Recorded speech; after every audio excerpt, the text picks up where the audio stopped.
Hey guys, I'm checking out one of the most affordable but feature-rich Bosch powered electric bikes I've seen in a long time. This is the new Bose Cross E. Now in the past I reviewed the Cross Lite E, and this one's just been like cheapified in a few different ways and kind of toned down so they could hit that price point.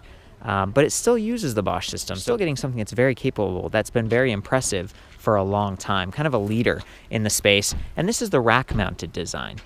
So that's going to add a little bit of frame flex and kind of like tail wobble, but because this uses a mid-drive, you're not ending up with a hub motor. So it's really very acceptable in my mind, and it definitely frees up the center of the frame on this Wave model, okay? Or I guess I'm using the word model incorrectly.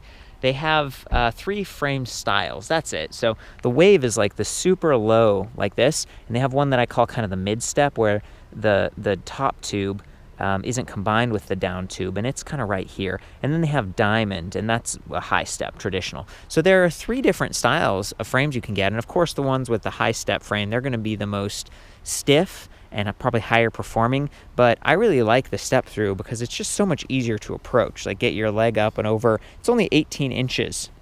Now I have it sitting up on a curb because I'm in the middle of the street because I wanted to get this beautiful sunset for you, but I think you get the point. Like, it's a very approachable bike. And then with a company that has a 2-year comprehensive warranty, 5 years on the frame, plus you're getting plastic fenders here, pretty good extension on those, full length. And then, look at the extra struts. So you got an attachment point there, and then 2 right here, and then on the rear, 1, 2, 3, 4. It's not really, integrated with the rack. They're sort of separate. And this is a little bit of a cheaper one. I don't even see any branding. I actually found all the details for this. I was meeting with Fernando, who runs Bulls North America, and there's their van right over there. But the idea is, you can kind of see it as you walk around the bike and look a little bit closer, like this headlight. There's no branding on it or anything. It's still an LED headlight, but it's just a little bit cheaper. It's integrated though, so it runs off the main battery pack. You're not gonna have to worry about taking it off or charging it separately. Same with the rear, Fushan. So just, a little bit cheaper. The rack is an iRack, and it does have the integrated kind of like slide clip-on for special accessories, but I haven't actually seen any of those accessories, so I don't know what they look like. I imagine things just kind of click on and slide up. It does have a spring latch. It's handy for some papers or just a real quick fix if you want to put your jacket or something on the bike without it blowing off. And we do have pannier hangers, so it uses standard gauge tubing. It should work with most trunk bags. And again, I love that the light is down low behind the rack versus on the seat, because that can get blocked by a trunk bag. And again, the panniers, they can clip right here or right here. You even get a little mini pump, so an SKS Rookie, and that's going to work with these. Looks like they almost have adapters, kind of like Schrader and Presta set up here. So you should be able to fill this regardless of what kind of pump you have. Even got some plastic chain cover action happening right there. This is a purpose-built electric bike. Most of the wires are internally routed through the tubing, and that's really handy because they just stay out of the way. You're not going to get snagged. It's not perfect. I mean, there are some showing exposed right there, but that's going to make it a little bit easier to work on and service. This bike does have hydraulic disc brakes, which is pretty awesome. That's a lot easier to use, and you'll notice that the lever is very short. You only need a finger or two to activate those, and they have adjustable reach. So if you're someone who has kind of shorter fingers, there's a set screw right in the middle that you can get at. And I like that. Definitely appreciate it. Ergonomic grips. These ones are not locking, so if you really grab it and twist, it could start to kind of loosen up over time. But again, it's a cost-saving measure. Adjustable angle stem, 0 to 60 degrees. You can bring this up, and then with these bars, they're already swept back a little bit. And depending on the frame you get, the bar's a little longer or shorter, just to match. And you get that almost like cruiser sort of feel, but this is a little more active. It's a little bit more efficient. If we come down here to the tires, I think these are Continental E-Contact, and they have the Safety Plus puncture protection, so they shouldn't get flats as easily. Reflective sidewall stripe, 14 gauge front spokes, 13 gauge in the rear, so a little bit thicker spokes in the rear. Also, we're talking about the disc brakes, 180 millimeter rotor up front, 160 in the rear. So a lot of the stopping power ends up being with the front. Your weight kind of shifts forward. And then this SR Suntour NEX suspension fork has lockout or just a sort of bouncy, springy feel. This is a spring fork. It's not air or anything. So again, that's another area that it sort of steps down from the Crosslite E, which is fine. Makes sense. It's still pretty comfortable. And both wheels have quick release. So kind of a 9mm standard skewer.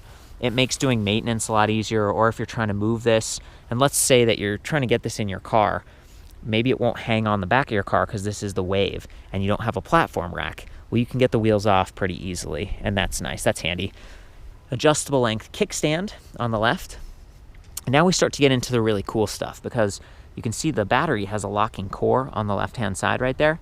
Well, we've also got this cable lock, and then there's this cafe lock, right? And the cafe lock has this rod that slides through, and it kind of keeps the spokes. I guess it keeps the wheel from turning by stopping the spokes. Okay, so this is for if you go to a cafe and you're like, I need to jump in and I can see my bike, it's probably okay, but I want to immobilize it.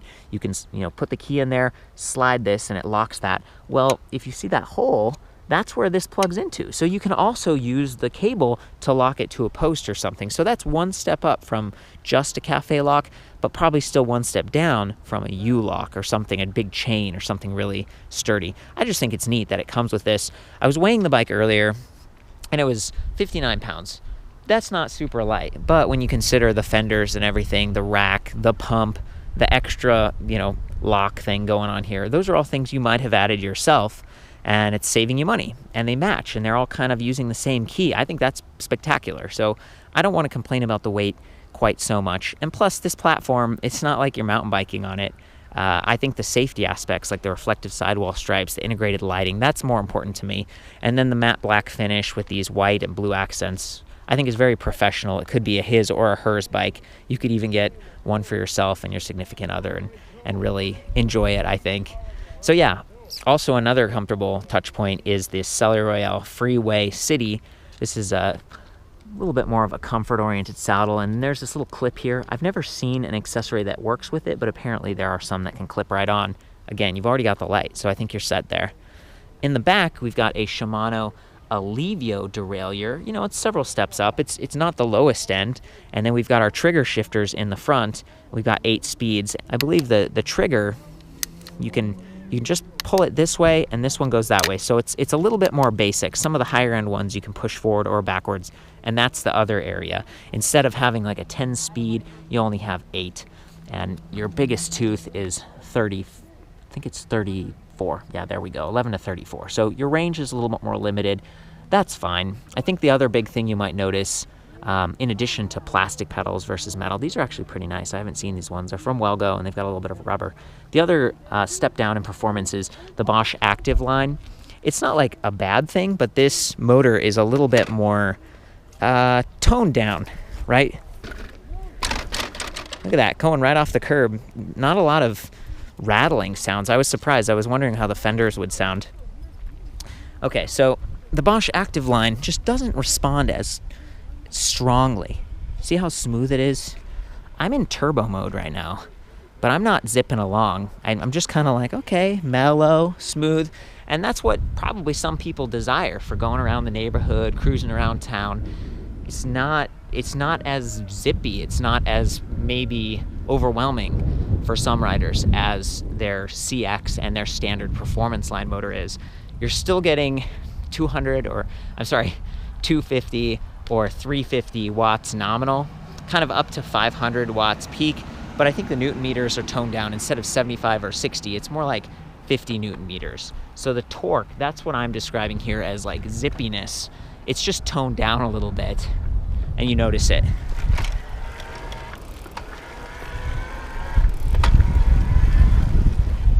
So there we go. It's pretty much top speed here, 20 miles per hour officially. The display is pretty nice. It's starting to become dusk here. It does have a little bit of a backlight going on. You can see see it's sort of a light blue glow. And then you've got this light button. I went ahead and just pressed that. You can see that the back is really starting to shine.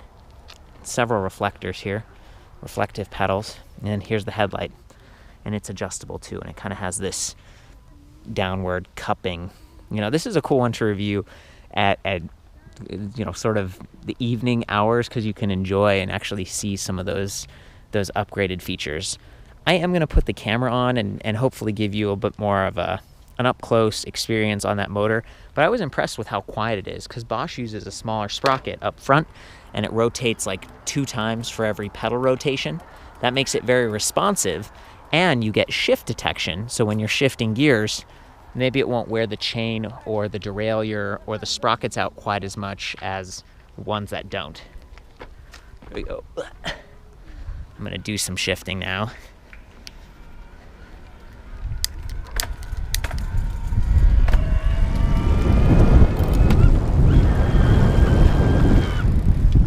You can probably hear the higher pitch on that one because I'm at a higher RPM.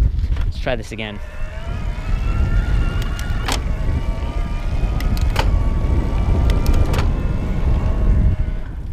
One-handed braking, very capable. Okay, I've got you pointed right down to the pedals, the crank, and then the rear derailleur and the sprockets and everything. Just listen for the motor and watch as I pedal and see how quickly it responds, and listen when I shift gears and you can kind of hear it easing off a little bit to protect your drivetrain. Also, I'm going to go a little bit faster towards the end. Listen for the fenders, the lock, the cable lock, just anything that might be rattling. I actually think this is a pretty quiet bike given all the accessories.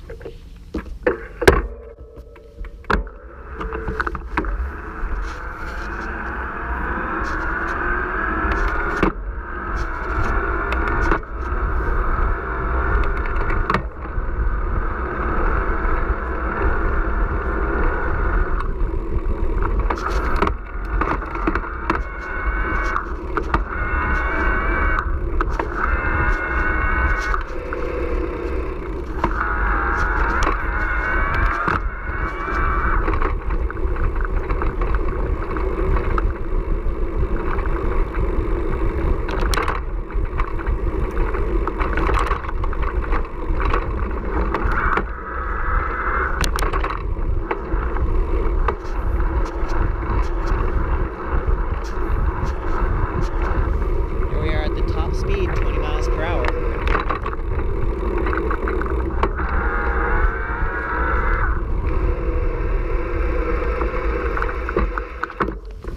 In this view, you should be able to see the suspension and just enjoy the ride a little bit.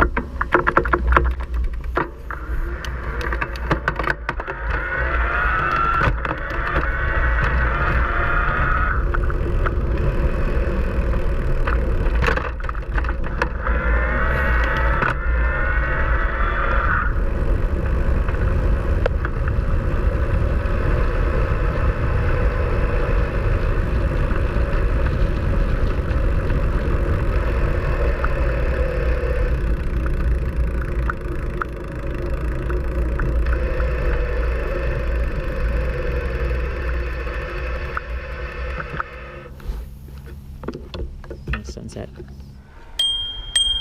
Even got the little bell. All the safety features that you'd come to expect. There's the suspension fork test here. You know, the one thing I haven't quite figured out with the Bosch display panel is I don't think you can turn backlighting off. You turn the lights off, but it always glows a little bit, and thankfully it's not super duper bright. And I do like that the display itself can actually be removed. So if you're someone who's parking and you're using those locks at a public place, a library or a store or something, you can take that off so no one will tamper with your bike, turn it on, scratch it, the sun won't damage it as much. And it's one of the few displays that actually allows you to do that. That's part of the premium performance of Bosch. There's also a 5-volt USB port on the side, a little micro USB. I like how easy it is to use this display. Like when you come up to it, you just press the power button and then you start doing plus or minus to change through the levels of assist. It's neat how you don't have to reach, you don't have to think very much.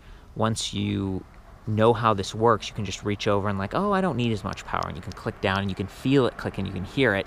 And now we're in off mode. The bike's just gonna act like normal. 1 click, Eco, 2 clicks, Tour, 3 Sport, and 4 Turbo. And the really cool thing about it is if you hit this I button, you can see trip distance, clock, max speed, average speed, trip time, and range. And range is calculated dynamically based on how much battery capacity you have remaining and how you've been riding. So right now it's estimating 30 miles. If I go all the way down to Eco, goes way up to 70. So this is really about empowering you to understand what the bike's going to do so you can get home without running out of battery, because 60 pounds is kind of a lot. You get used to the pedal assist, and if you ever run out of battery, you feel it. Thankfully, Bosch has like a 4 amp charger that's pretty fast, and you could easily put it in your little trunk bag or whatever, bring it along with you to charge it at a friend's house.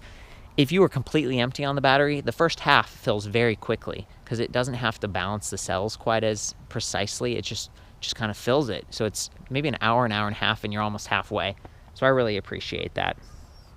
One area that I might consider upgrading on this is just maybe your own seat post suspension. It's 30.9 millimeters in diameter. And yes, the suspension fork helps, but these are pretty efficient tires, and they don't absorb quite as much shock. So this is one area where if you had a little bit more money to spend on your own, you could swap that out. Just keep in mind that it's going to raise the minimum seat height. So if you're someone who's a little bit shorter and you get the smallest frame, by the way, this comes in 4 frame sizes, so there's a good range here to experiment with depending on your height. But if you're trying to get the lowest frame, one that you can stand over and feel comfortable with, and then you add a suspension post, now your seat's not going to go down as high. So that's something I think about a lot, depending on who's getting this bike. Okay, I wanted to show you exactly how the lock and the battery and everything works, so had to wait to get back to another location with these keys. And yeah, it's just really cool. So this is the side where the cable would go in. If we come over to the other side and we just insert this key like that, there we go, and twist it. How am I gonna do this with just one hand? And then there it is. You see that silver thing sliding through? And then it would lock in. I think I need to turn the key. Oh yeah, there we go. Look at that. That is so cool. So now it's locked through, and you can imagine this cable, it's all zip tied right now, but would stick into here. So you're essentially able to, secure that rear wheel or the front wheel, and that's important because it does have quick release.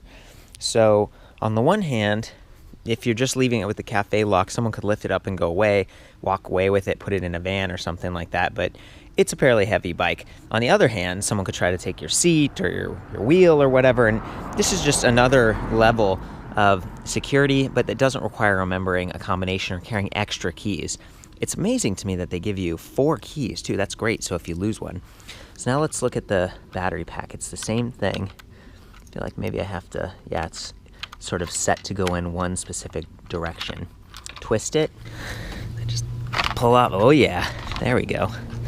And this battery says PowerPack 400, but I believe their final battery is going to be the 500 watt hour, so even higher capacity, maybe slightly heavier than this one. But these are only, 5.5 pounds, and they've got that nice handle built in. We're ending up with higher energy density cells that really don't add a whole lot of extra weight. It's like the same number of cells, they just have a little bit more capacity each cell. So that's cool. You can see how it just slides right onto this track like this. Oh, I think I have to push a little bit harder with, oh, there we go. Okay. It's always a fun challenge trying to do this one-handed, but it's possible. I think that's a testament to if you had 2 hands. Here's the charging port right there. Bosch has their own proprietary plug design. It works out pretty well, and it's not down there in the way where it might get to the crank arms or where you have to bend over. That's another one of the big takeaways with this bike. It's very approachable, especially if you get this design, that deep step through. And they're really trying to hit that value mark, $27.99. I remember a time when Bosch powered electric bikes, they didn't go below $4,000, and now to be below $3,000 plus that 2-year warranty, and all the different accessories and features that this thing offers, that's really good. I'm definitely impressed with this. I'm excited about all the people who might not have been able to afford a better electric bike, one that would, balance the weight a little bit better, easier to stand over, longer lasting. That's key. Bosch makes really good stuff. It lasts a long time. With washers and dryers and different car components and stuff. Like they're a big, legit company. So anyway, for the full write-up on this is the Bulls Cross E. I will see you back at electricbikereview.com, where I have specs and different measurements and stuff. Of course, have fun out there, but ride safe.